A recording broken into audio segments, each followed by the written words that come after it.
మన రాష్ట్రంలో నడుస్తున్నటువంటి పరిపాలనలో పేదవారికి అన్యాయం చేస్తూ పెద్దవారికి మద్దతు పలుకుతున్నటువంటి కాంగ్రెస్ ప్రభుత్వం యొక్క భూ దోపిడీ గురించి తెలంగాణ ప్రజలకు తెలియజేయడానికి ప్రెస్ మీట్ పెట్టడం జరిగింది. ప్రత్యేకించి 1,00,000 కోట్ల భూమిని, ప్రభుత్వ భూమిని అప్పనంగా పెద్దవాళ్లకు ఈ కాంగ్రెస్ ప్రభుత్వం రేవంత్ రెడ్డి సర్కారు అప్పచెప్తా ఉందని చెప్పి నేను సాక్ష్యాధారాలతో సహా మీకు సీరియల్ వైజ్ చెప్తా ఉంటాను. అందులో ఒక చిన్న పాయ హైడ్రాని అడ్డం పెట్టుకొని చేస్తున్నటువంటి దోపిడీ గురించి ఈరోజు చెప్పి తర్వాత కంటిన్యూస్గా ఈ యొక్క భూదందా ఎట్లా నడుస్తుంది, ఈ భూదందాని మరి ఈ భూదందాని ఈ భూదందాని ఎవరెవరు చేస్తున్నారు, అధికారాన్ని అడ్డం పెట్టుకొని ప్రభుత్వ పెద్దలు, ముఖ్యమంత్రి గారి కుటుంబ సభ్యులు, అదేవిధంగా కాంగ్రెస్ పార్టీ ఎమ్మెల్యేలు, మంత్రులు, ఎంపీలు ఏ విధంగా ఈ భూదందా వెనుక ఉన్నారనేటటువంటిది కంప్లీట్గా విత్ ప్రూఫ్స్ కూడా తెలంగాణ ప్రజలకు నేను చెప్తాను. ఇంకొక మాట నేను చెప్పేది, ఇవాళ జరుగుతున్నటువంటి భూదందాను చూస్తూ ఊరుకునేటటువంటి వాళ్ళు ఇన్ని రోజులు, కానీ ఎప్పుడైతే తెలంగాణ రక్షణ సేన ఏర్పడ్డదో, తెలంగాణ యొక్క వనరులను కాపాడడం, తెలంగాణ యొక్క సంస్కృతిని కాపాడడం, తెలంగాణ యొక్క అస్తిత్వాన్ని కాపాడడమే ప్రధాన ఎజెండాగా మేము ఉన్నాం. కాబట్టి ఖచ్చితంగా ఈ ప్రభుత్వ భూములను ఎంతకంటే అంతవరకు పోయి, అవసరమైతే భూ పోరాటాలు, అవసరం అనుకుంటే లీగల్గా సుప్రీంకోర్టు దాకా కూడా పోయి ఈ భూములను ప్రభుత్వ పెద్దల కొరల నుంచి ఖచ్చితంగా కాపాడి తెలంగాణ ముందు తరాల వాళ్ళ కోసం ఉంచుతాం.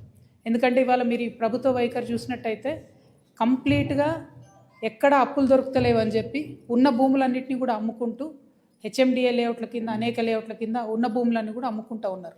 ఇంకొక పక్క ఏం చేస్తున్నారు, నిన్న రాత్రి కూడా హైడ్రా పోయి మన కూకట్పల్లిలో మంజిరా మాల్ వెనకాల పేదల కాలనీలో అవి ఖాళీ చేయించి అవి కూడా అమ్ముదామనేటటువంటి ప్రయత్నం చేస్తున్నారు. ఇక్కడ అమ్ముకుంటూ పోతే మరి మన భవిష్యత్తు తెలంగాణ అవసరాల కోసం ఎట్లా అనేటటువంటి విషయాన్ని దయచేసి మనం గమనించాలి. కాబట్టి ఇట్లా భూములు అమ్మడానికి, అదేవిధంగా అప్పనంగా ప్రభుత్వ భూములు పెద్దలకు అప్పచెప్పడానికి కూడా మేము తీవ్రంగా వ్యతిరేకంగా ఉన్నాం. తెలంగాణ రక్షణ సమితి తరఫున ప్రభుత్వానికి హెచ్చరిక చేస్తూ ఉన్నాం. మీ భూదందా అంతా కూడా బయట పెడతాం. మీరు ప్రభుత్వ భూమిని అప్పగించేటటువంటి పనులు దయచేసి మానుకోవాలి. మేము ఈ మధ్యలో ఆ శ్రీ ఆదిత్య అనే బిల్డింగ్ దగ్గర పోయి ధర్నా చేసినప్పుడు హైదరాబాద్లు ఉల్టా మా మీదనే దాడి చేసే ప్రయత్నం చేసిండ్రు. ఆ తర్వాత మేము సాక్ష్యాధారాలతో సహా తిప్పికొట్టినాం. అప్పటి నుండి ఇప్పటి వరకు శ్రీ ఆదిత్యని అయితే వాళ్ళు టచ్ చేయలేదు. ఎందుకంటే దాని వెనుక ఇప్పుడు ప్రస్తుతం ఉన్నటువంటి ఒక ఎంపీ గారు ఉన్నారు. ఆ ఎంపీ గారికి ఇక్కడే కాదు ఇంకా అనేక చోట్ల కూడా ప్రభుత్వం సహకారం అందించింది. కాబట్టి ఆ శ్రీ ఆదిత్య అనేటటువంటి దాని వైపు వెళ్ళలేదు. కానీ నేను మళ్ళీ ప్రభుత్వానికి ఛాలెంజ్ చేసి చెప్తున్నాను, మీరు తక్షణమే హైడ్రా వెళ్ళి అక్కడ శ్రీ ఆదిత్య పనులు ఆపాలి. అది మూసీ మీద మరకలాగా ఉంది, హైదరాబాద్ మీద మరకలాగా ఉంది. మొత్తం రివర్ బెడ్లోనే ఆ ప్రాజెక్ట్ కడుతున్నారు. కాబట్టి ఖచ్చితంగా దాన్ని ఆపాలి. దాంతోపాటు ఇవాళ నేను, ఎందుకంటే అది ఆపమన్న క్రమంలో రకరకాలుగా హైడ్రా మాట్లాడింది. మేము ఈ గత 4-5 రోజులుగా ఏం జరుగుతుందంటే హైడ్రా ఇంత భూమి కాపాడింది, అంత భూమి కాపాడిందని రోజు హెడ్లైన్స్లో వస్తుంది. కాబట్టి ఎట్లా సెలెక్టివ్గా పెద్దవాళ్ళని వదిలేసి పేదవాళ్ళ మీద పడుతుంది ఈ సర్కార్ అని ప్రూవ్ చేయడానికే నేను ఇది 2021 ఇమేజ్ అండి. ఇది 2021 ఇమేజ్. ఇది ప్రేమావతిపేట పెద్ద చెరువు అంటారు దీన్ని, ప్రేమావతిపేట పెద్ద చెరువు. 2021లో మంచిగా ఉంది, చెరువు నిండుగా ఉంది, చుట్టూ పచ్చదనం ఉంది, అక్కడ ఇబ్బంది ఏం లేదు.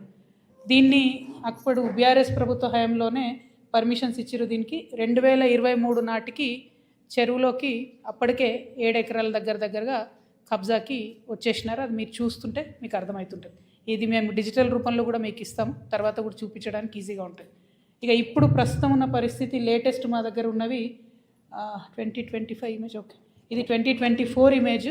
దాని తర్వాత 25లో కూడా పెద్దగా మార్పేం లేదు. మీరు చూస్తే కంప్లీట్గా చెరువులోకి ఎట్లా చొచ్చుకొచ్చినారో తెలుస్తుంది. ఇది ఎందుకు చూపిస్తున్నా అంటే యాజ్ అన్ ఎగ్జాంపుల్, ఇది ఒక పెద్ద సంస్థ కడుతున్నది. ఆ సంస్థను ముట్టుకునే దమ్ముందా ఈ గవర్నమెంట్కి? 7 ఎకరాలంటే అక్కడ ఎకరానికి 100 కోట్లు పోతుంది. భూమిలోనే 700 ఎకరాలు పోతుంది. ఇప్పుడు దీని మీద 30 ఫ్లోర్లు 40 ఫ్లోర్లు పర్మిషన్ ఇచ్చినటువంటి పరిస్థితి కనబడతా ఉంది. అంటే ఎన్ని వేల కోట్ల వ్యాపారం చేసుకోవడానికి మీరు సహకారం చేస్తున్నారు. ఇది నేను అఫీషియల్గా కూడా నేను కంప్లైంట్ చేస్తాను. దాని మీద ఖచ్చితంగా చర్యలు తీసుకోవాలని ప్రభుత్వాన్ని డిమాండ్ చేస్తున్నాను.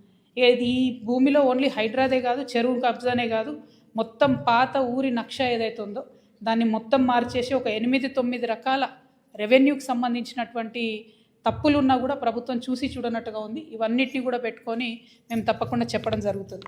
ఇది ఒక ఎగ్జాంపుల్ చెప్తున్నా. రెండోది ఏంది, ఇది ప్రేమావతిపేట పెద్ద చెరువు, సర్వే నంబర్ 86, 7 ఎకరాల వరకు దాదాపుగా తీసుకున్నారు. అయితే ఇదే సంస్థకి ఇంకో దగ్గర కూడా ఇంకో పెద్ద భూమి కూడా ఇచ్చిండ్రు. అది ఫ్యూచర్లో చెప్తా దాని విలువ ఎంత అన్నది. రెండవది హైడ్రాకు నేను ఛాలెంజ్ చేస్తున్నా. ఏది, నాగారం మున్సిపాలిటీలో ఐకామ్ అనే సంస్థ ఉన్నది. ఇది మెగా కంపెనీ వాళ్ళు కొనుక్కున్నారు. ఆయుధాలు తయారీ చేస్తారు అక్కడ. ఇప్పుడు కేంద్ర ప్రభుత్వ పర్మిషన్ వచ్చింది, బాంబుల తయారు కూడా అక్కడ చేస్తూ ఉన్నారు. గమ్మత్ ఏంటంటే ఆ నాగారం మున్సిపాలిటీ మొత్తం మున్సిపల్ చైర్మన్, కౌన్సిలర్లు అందరూ కలిసి మున్సిపాలిటీలో తీర్మానం చేసిండ్రు. ఈ సంస్థ మా దగ్గర ఉండేటటువంటి 2 చెరువులు, మేడిబావి, జాలుబావి అని 2 చిన్న చెరువులు ఉంటాయి. ఆ 2 చెరువులలో ఈ సంస్థ 5 ఎకరాలు కబ్జా చేసిందని మున్సిపాలిటీలో తీర్మానం అవుతుంది. ఇరిగేషన్ ఆఫీసర్లు పోయి ఎంక్వైరీ చేస్తారు, అన్ని పేపర్లలో వస్తుంది. కానీ చర్యలు మాత్రం ఇప్పటివరకు తీసుకోలేదు. నేను మళ్ళీ అడుగుతున్న హైడ్రాని, మీకు మెగా మీద చర్యలు తీసుకునే ధైర్యం ఉందా? దీని సర్వే నంబర్ 59, నాగారం మున్సిపాలిటీ, ఐకామ్ అనేటటువంటి ఆయుధాలు బాంబులు తయారు చేసే సంస్థ రోడ్డు కబ్జా పెట్టింది, పార్కు కబ్జా పెట్టింది, చెరువులకు కూడా సగం వచ్చేసినటువంటి పరిస్థితి. మొత్తం యావత్ మున్సిపాలిటీ కంప్లైంట్ చేస్తే కూడా ఇంతవరకు చర్యలు తీసుకుంటలేరు. ఇది రెండవది. ఇక మూడవది, పవన్ కళ్యాణ్ గారు ఒక 10 ఎకరాలు శిఖం భూమిని ఆయన అప్పుడు తెలంగాణ వచ్చిందన్నటువంటి దుఃఖంలో ఉన్నాడు పాపం. 2014లో 11 రోజులు అన్నం తినలేదు, బాగా బాధపడుకుంటా ఏడ్చుకుంటా తెలంగాణలో ఒక 10 ఎకరాల శిఖం భూమిని ఆయన కొనుక్కున్నాడు. అప్పుడు కొనుక్కున్న తర్వాత ఏమైంది, ఆ కొనుక్కునే కన్నా ముందే చాలా చెరువులకు జనరల్గా ఫైనల్ చేసి మ్యాక్సిమం ఫ్లడ్ లెవెల్ అది డిసైడ్ చేయరు. కానీ ఈ పర్టికులర్ చెరువు పవన్ కళ్యాణ్ గారు ల్యాండ్ కొనుక్కున్నది కోడికుంట అనే చెరువు, సర్వే నంబర్ 706. దీంట్లో మొత్తం ఫైనల్ నోటిఫికేషన్ వచ్చింది. ఏ 10 ఎకరాలు అయితే ఆయన కొనుక్కున్నాడో అది శిఖం భూమి అని ఫైనల్ నోటిఫికేషన్లో ఇరిగేషన్ డిపార్ట్మెంట్ చెప్పి ఉన్నది. పవన్ కళ్యాణ్ గారు నిన్న మాట్లాడుకుంటే ఏమన్నారంటే, నా తప్పు ఉంటే అది శిఖం భూమి అయితే ప్రభుత్వానికి ఇచ్చేస్తాం అన్నారు. అయితే ఈయన రిజిస్ట్రేషన్ చేసుకునేటప్పుడు ఎన్ని తప్పులు దొరికాయంటే, అందులో ఓన్లీ 3 ఎకరాలే శిఖము, మిగతా 7 ఎకరాలు మాగాని అని రాసింది. కానీ అది తప్పు, ఖచ్చితంగా రికార్డ్స్లో ఉంది. నేను ప్రభుత్వాన్ని డిమాండ్ చేస్తూ ఉన్నాను. ఇరిగేషన్ రికార్డులో 10 ఏకర్స్ శిఖం భూమి అని ఉన్నది. ఆ కాగితాలు మా దగ్గర ఉన్నాయి. కానీ ప్రభుత్వం దగ్గర ఆల్రెడీ డేటా ఉంటుంది కాబట్టి మీరు చర్యలు తీసుకోవాలని డిమాండ్ చేస్తున్నాను. పవన్ కళ్యాణ్ గారు నేను అడిగేది ఏంటంటే, మీరు వాపస్ ఇస్తా అన్నారు కదా, వాపస్ ఇచ్చేసేయండి. మామూలు రైతుల దగ్గర తీసుకున్నప్పుడు కాంపెన్సేషన్ ఎట్లా ఇస్తారో గవర్నమెంట్, మీకు కూడా ఏ టీడీఆరో ఏ పైసలో ఇస్తారు, అర్జెంటుగా వాపస్ ఇచ్చేసేయండి. మీరు కంచె వేసిండ్రు, ముందు ఆ కంచె తొలగించండి. శిఖం భూమిలో కూడా కంచె వేయడానికి ఉండదు. మీరు మట్టేసిండ్రు, ఆడ గోవులకు వాటికి వీటికి గ్రాసం వేస్తున్నా అని చెప్పారు, మట్టేసిండ్రు, ఆ మట్టి మొత్తం చెరువులే వేసిరు కాబట్టి అది కూడా తొలగించాలి. తక్షణమే మీరు వాపస్ ఇవ్వాలని చెప్పి నేను పవన్ కళ్యాణ్ గారిని డిమాండ్ చేస్తున్నాను. At the same time Pawan Kalyan గారు ఏమంటాడు, అనేకమైన మాటలు అన్నాడు. తెలంగాణ వాదులు ప్రాంతీయవాదం అంటే ఉగ్రవాదం అన్నాడు. అనుకుంటా నేను గద్దరన్నకు కారు కొనిచ్చిన అన్నాడు. అంటే మీరు మా కళాకారులను ఎందుకు అవమానపరుస్తారు? ఒక పక్కనేమో ప్రొఫెసర్ నాగేశ్వర్ మాట్లాడితే ఆయన మీదకి వస్తారు, మేధావుల మీదకి. ఇంకో పక్క కళాకారులు. అసలు మీరు కూడా కళాకారుడే కదా, మీరు సినిమా యాక్టరే కదా. మీరు సినిమా యాక్టర్గా మీకు ఎట్లా వస్తుంది జీవనాధారం? ఏ సినిమాకైనా హయ్యెస్ట్ ఇన్కమ్ నైజాం నుంచే వస్తుంది. అంటే మా తెలంగాణ బిడ్డలు చూసే టికెట్లతోనే మీ సినిమాలు నడుస్తాయి. హయ్యెస్ట్ ఇన్కమ్ నైజామే, హయ్యెస్ట్ కలెక్షన్స్. అంటే మీరు కొనుక్కున్న ప్రతి కారులో మా తెలంగాణ బిడ్డలు కొన్న టికెట్ పైసలు ఉన్నాయి. మీరు కొనుక్కున్న ప్రతి భూమిలో మా తెలంగాణ బిడ్డలు కొన్న టికెట్ పైసలు ఉన్నాయి. మీరు మా గద్దరన్నను పట్టుకొని నేను కారు కొనిచ్చినానని ఆయన చనిపోయాడు. మీరు కొనిచ్చిరో కొనియలేదో ఎవరికి తెలియదు. కానీ జనరల్గా ఏమంటారంటే, మనం ఒక మంచి పొజిషన్లో ఉన్నప్పుడు కుడి చేత్తోని దానం చేస్తే ఎడమ చేతికి తెలియదు అంటారు. అప్పుడెప్పుడో కారు కొనిచ్చి గప్పాలు కొట్టుకునేది మీరు కొంటే కొన్నారు కావచ్చు, పెద్ద ముచ్చటేముంది. ఆయన ఎన్ని ఫోక్ ట్యూన్స్ దొంగతనాలు చేసి మీరు సినిమా పాటలు పెట్టుకుంటలేరు. ఇచ్చిర్రా ఎప్పుడన్నా రాయల్టీ మీరు ఫోక్ ఆర్టిస్టులకి? ఎప్పుడన్నా ఫోక్ ఆర్టిస్టులను ఆదుకున్నారా? చిన్న నిర్మాతలను ఆదుకున్నారా? పక్క రాష్ట్రాల్లో ఎట్లా చేస్తారు, తమిళనాడులో అక్కడిక్కడ వాళ్ళందరూ. నేను ఎందుకు ఈ మాట చెప్తా ఉన్నా అంటే, మీరు ఒకటంటే మేము 100 అనాల్సి వస్తుంది. ఒక పక్కనేమో ఇట్లా సమైక్యవాదుల దాడి మన మీద పెరుగుతుంటే, ఇక మన కర్మానికి మనకు ముఖ్యమంత్రి ఉన్నాడు, ఆయనకు తెలంగాణ అంటే తెలియదు, తెలంగాణ నీళ్ళంటే తెలియదు. మేము ఎంటబడి కొట్లాడి మా పార్టీ పెట్టినాక కరెక్ట్ వారం లోపల పాలమూరు రంగారెడ్డిలో పెద్ద సభ పెట్టి, మన నీళ్ళు పోతున్నాయో మొత్తం ఎత్తుకపోతున్నారు ఆంధ్రోళ్ళు, మీరు ఏమైనా చేయండి అని లొల్లి పెడితే, నిన్న ముఖ్యమంత్రి గారు పోయి 2 రోజులు ఫస్ట్ టైం పాలమూరు బిడ్డ అయి ఉండి 30 నెలల నుంచి ఆయనకు తీరిక దొరకలేదట. నిన్న ఫస్ట్ టైం పోయి పాలమూరు ప్రాజెక్టుల మీద రివ్యూ చేసి ఏం మాట్లాడతాడు ఆయన? తీసుకుపోనండి 900 మనకు 968 టీఎంసీలు మనకు వస్తే చాలు, 200 టీఎంసీలు ఆంధ్రలో తీసుకుపోనండి, సంప్రదింపులు జరుపుతున్నాం మేమని చెప్తున్నాడు ఆయన. రేవంత్ రెడ్డి గారు, మీకు నీటి మీద అవగాహన లేకపోతే అవగాహన ఉన్న వాళ్ళతో మాట్లాడండి. వాళ్ళ ఆంధ్రలో 200 టీఎంసీలు తీసుకుపోయిన తర్వాత రేపు పొద్దున హైదరాబాద్ నగరానికి పెరుగుతున్నటువంటి భవిష్యత్ అవసరాలకి కృష్ణా నీళ్ళు సరిపోవు, గోదావరే మనకు దిక్కు. నేను రేవంత్ రెడ్డి గారిని డిమాండ్ చేస్తూ ఉన్నా, మీరు కనుక బనకచెర్ల ప్రాజెక్టు కానీ ఇంకో ప్రాజెక్టు కానీ వాళ్ళు 200 టీఎంసీలు తీసుకుపోండి అంటే గోదావరిలో మనకు అడగండి అదనంగా 200 టీఎంసీలు. ఇప్పుడు 968 మనకు హక్కుభుక్తంగా ఉంది, 968 + 200 అడగండి. మీరు అడిగేంతవరకు మీరు బనకచెర్ల మీటింగ్ అటెండ్ అయినా కూడా మీరు తెలంగాణకు ద్రోహం చేసిన వాళ్ళే అవుతారు, మన భవిష్యత్తు నీటి అవసరాలన్నింటినీ కూడా పాతరేసిన వాళ్ళే అవుతారు. మీరు నేను మాట్లాడుకుంటా ముఖ్యమంత్రి గారు అంటారు అబ్కి బార్ కాంగ్రెస్ సర్కార్ అంట. కూర్చునే యువత ఆఖరి బారే కాంగ్రెస్ సర్కార్, ఆఖరి బార్ కాంగ్రెస్ సర్కార్.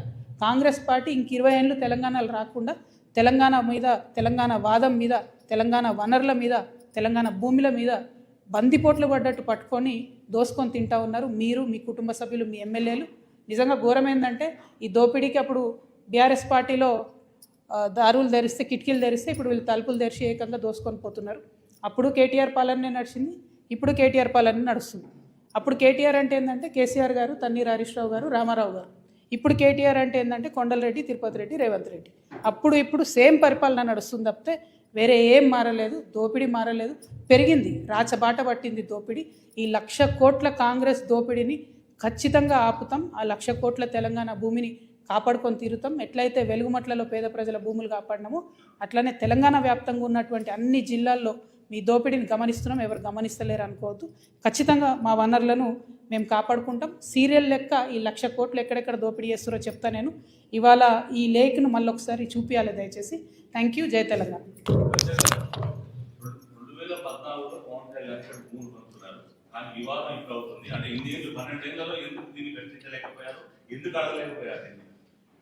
వన్ సెకండ్, ఇది ఒక్కటి చెప్పేసి కనబడుతుందా క్లారిటీ?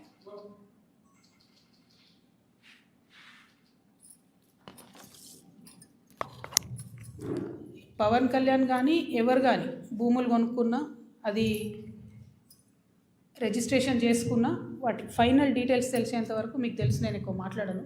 నేను ఈ వివాదం వచ్చిన తర్వాత పర్టికులర్లీ పవన్ కళ్యాణ్ భూమి గురించి వాస్తవానికి నేను మాట్లాడలేదు. చాలామంది తెలంగాణ వాదులు తీసి ఇంటర్నెట్లో పెట్టిన తర్వాత అదేంది అని నేను డీటెయిల్గా తీసుకుంటే ఆ డీటెయిల్స్లో వచ్చింది ఏంటి అంటే అన్ని లేక్స్ లాగా కాకుండా ఈ లేక్కి ఫైనలైజేషన్ అయిన తర్వాత వారు కొనుక్కున్న 10 ఎకరాలు కూడా శిఖం భూమి అని తెలుస్తుంది. కాబట్టి ఆయన్నే అన్నారు కదా, శిఖం భూమి అని తెలిస్తే వాపస్ ఇస్తాను, వాపస్ ఇవ్వమని మేము డిమాండ్ చేస్తున్నాం అంతే.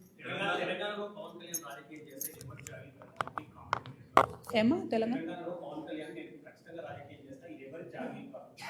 బరాబర్ మా జాగిరే కదా, తెలంగాణ ప్రజల జాగిరే కదా. పవన్ కళ్యాణ్ జాగిర్ అయితే కాదు కదా, పవన్ కళ్యాణ్ వాళ్ళ ఫోర్ ఫాదర్ జాగిర్ కాదు కదా, మా జాగిరే కదా. మేము కదా కొట్లాడింది తెలంగాణ కోసం. ఇట్లాంటి వాళ్ళందరినీ ఎదిరించి కొట్లాడినాం కదా. పవన్ కళ్యాణ్ అయితేంది, వాళ్ళ అన్న అయితేంది, మొత్తం వాళ్ళ ఆంధ్ర సంతతంతా వచ్చి కొట్లాడితే కూడా తెలంగాణ బిడ్డరు ఏదో చిన్న చీమలైన పెద్ద పామును బట్టి సంపుతాయన్నట్టుగా అంత పెద్ద ఆంధ్ర విషకూరల నుంచి తెలంగాణను బయటికి తెచ్చుకున్నాం కదా. ఏం ఊరుకోము అంటే కొట్లాడినాం, మేము కడుపు కట్టుకొని కొట్లాడినాం కాబట్టి మాకు ఖచ్చితంగా కోపం వస్తుంది, ఖచ్చితంగా ఆవేశం ఉంటుంది. ఇక్కడ మీరు వచ్చి రాజకీయాలు చేస్తామంటే మాత్రం ప్రజలు ఓడిస్తారు ఖచ్చితంగా. ఇప్పుడు రాజ్యాంగం చెప్పింది కాబట్టి ఎవరైనా ఎక్కడన్నా పోటీ చేయొచ్చు అనేదానికి ఇబ్బంది ఏం లేదు. కానీ నాడు కట్టుకోండి, అక్కడ ప్రజలను బాగా చూసుకోండి, అక్కడ ప్రజలకు హెల్ప్ చేయండి, అక్కడ పేద ప్రజలకు పనులు చేయండి. అవన్నీ ఇట్సబెట్టి వచ్చి మా మీద వాడి ఎందుకు? ఇక్కడ లేరా మా నాయకులు? మస్తు మంది ఉన్నారు కదా. మేమే ఎవరమవరం గెలుస్తాం, మేమే ఎవరమవరం చేసుకుంటాం. మా వాళ్ళు చేయగలిగినంత మేము చేసుకుంటాం, మేము బాగుపడతాం. Thank you.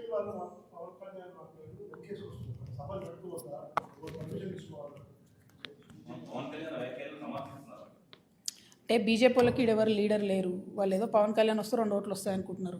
ఆ ఉన్న 8 సీట్లు కూడా పోతాయి ఈసారి, అవి కూడా రావు. ఎందుకంటే తెలంగాణ ప్రజలు గమనిస్తున్నారు బీజేపీ వాళ్ళు ఏం చేస్తున్నారు అన్నది. వడ్లు ఈడ 75 లక్షల క్వింటాళ్ళు కొనాలి అని సీఎం గారు అంటారు. పంజాబ్లో 100% పండిన గోధుమలన్నీ కేంద్ర ప్రభుత్వం కొంటుంది. మరి 8 మంది ఎంపీలు పోయి అడగొచ్చు కదా, ఇక్కడ 100% మాకు, మనకెందుకు 38% కొనాలి? మరి ఆ మాట ఎందుకు మాట్లాడరు? పవన్ కళ్యాణ్ తర్వాత సంగతి. ముందు అసలు మన ప్రజల కష్టాలలో బీజేపీ పాత్ర ఎక్కడు? బీజేపీ ఏం మాట్లాడుతుంది? డెఫినెట్గా బీజేపీని తెలంగాణ ప్రజలు రానున్న రోజుల్లో ఎలక్షన్లో ఖచ్చితంగా బుద్ధి చెప్తారు.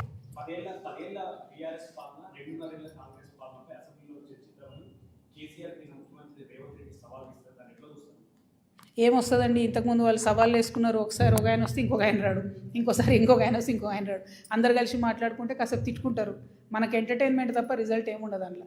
పాయింట్ ఏంది అని అంటే, ఆనాడు తెలంగాణ ప్రభుత్వ భూమిని, గల్ఫ్ ఆయిల్ లాంటి భూమిని బీఆర్ఎస్ హయాంలోనే అది 10,000 కోట్ల ప్రాపర్టీ అండి, ఫీనిక్స్ అనే సంస్థకి దారాదత్తం చేయడానికి దారులు తెలిసిండ్రు.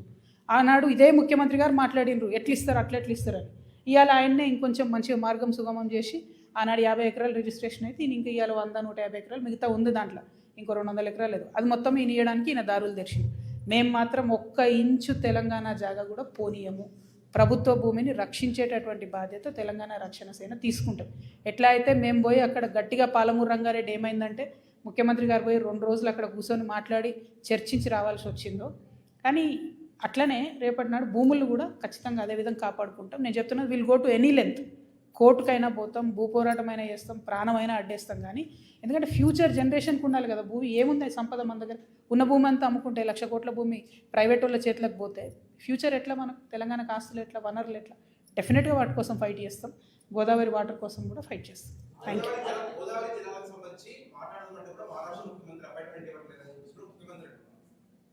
ముఖ్యమంత్రి గారికి నిజంగా చెప్తున్నా కదా, నీటి మీద అవగాహన తక్కువ ఉన్నట్టుంది, వారు పెంచుకుంటే మంచిది.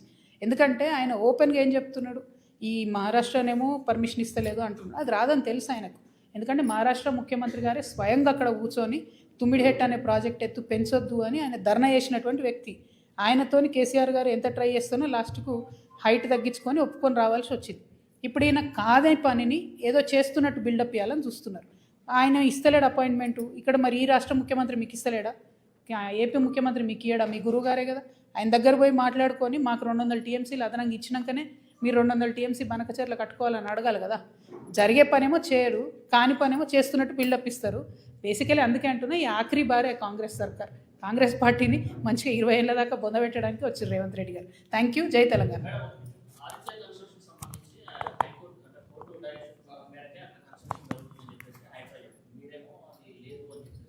నేను చెప్తున్నా కదబ్బా, హైడ్రా అనేటటువంటిది రేవంత్ రెడ్డి గారి అవినీతి పాయలల్లో చిన్న పాయ మాత్రమే. అందులో అవినీతిని పెద్దవాళ్ళను కాపాడడానికి హైడ్రా అనే వ్యవస్థ పెట్టిండ్రు. ఈ సంవత్సరం 7,000 ఫైర్ యాక్సిడెంట్లు అయితే నిన్న వచ్చిపోయిందండి హైడ్రా. ఇలా హైడ్రా మొత్తం ఫైర్ యాక్సిడెంట్లు అంతా వాళ్ళే చూడాలి, ఈ మోరీలు నాలాలు క్లీన్ చేసేది వాళ్ళే చూడాలి. మరి ఇంకొక 10 రోజులైతే వాన పడుతుంది. ఒక నాలా అన్న తీసిరండి, ఒక మోరీ అన్న తీసిరా, పైగా ఇట్లా చెరువులు కబ్జా అవుతుంటే చూసుకుంటూ కూర్చుంటే హైదరాబాద్ నగరం నీళ్లతో నిండిపోతుంది కదా.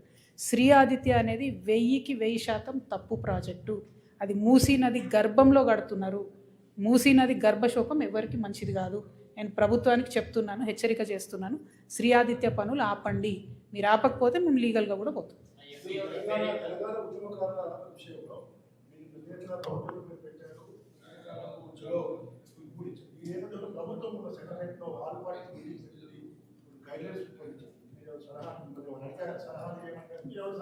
మమ్మల్ని ఏం అడగలేదు. ఉద్యమకారుల పక్షాన మేము డిమాండ్ సార్ తెలియదు మరి ఎందుకు చేయలేదో. మేమైతే రిజిస్టర్డ్ పార్టీయే, ఎందుకు ఇన్వైట్ చేయలేదు అనేది ఇక వాళ్ళ విజ్ఞతకు వదిలేస్తున్నా. అది పెద్ద అంశం కాదు. విషయం ఏంది అని అంటే, మమ్మల్ని పిలవలేదు, సిపిఐ జేఏసీలో ఉన్న సిపిఐని పిలవలేదు, న్యూ డెమోక్రసీని పిలవలేదు. అంటే తెలంగాణ వాదుల పక్షాన మాట్లాడే వాళ్ళని పిలవకుండా వైఎస్ఆర్సీపీని, టీడీపీని, ఏదేదో పార్టీలను పిలుచుకున్నారు. సో వాళ్ళ విజ్ఞతకు వదిలేస్తున్నారు, అది పక్కన పెట్టండి. విషయం ఏంది ఇక్కడ అని అంటే, ఉద్యమకారులకు ఖచ్చితంగా భూమి ఇవ్వాల్సిందే. భూమి ఇవ్వకుంటే ఊరుకోము.